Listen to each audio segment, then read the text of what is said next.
পর্দায় যারা চোখ রেখেছেন তারা দেখতে পাচ্ছেন চিরাচরিত লাল হলুদ পরে খেলছে ইস্টবেঙ্গল এবং অপরদিকে মোহনবাগান তাদের সেই সাদা জার্সি পরেই আই লিগে খেলছে। ডান দিক থেকে সুরকুমার গতি বাড়িয়ে ঢোকবার চেষ্টা, বক্সের মধ্যে দেখা যাক কি করেন, সেন্টার গোল হতে পারে এবং গোল!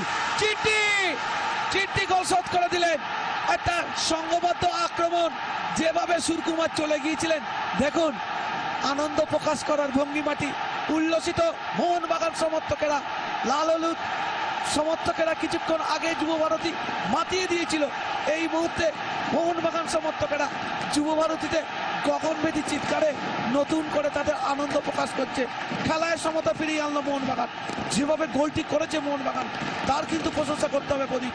যেভাবে সুরকুমার গতি বাড়িয়ে ঢুকেছে এবং বুদ্ধিমত্তার সাথে পাসটি রেখেছেন এবং চিট্টি যে কাজটি করেছে দেখুন কিভাবে গতি বাড়িয়ে বক্সের মধ্যে ঢুকে পড়েছেন, একেবারে উইঙ্গারের মতো, একজন পজিটিভ উইঙ্গারের মতো পাসটি করেছেন।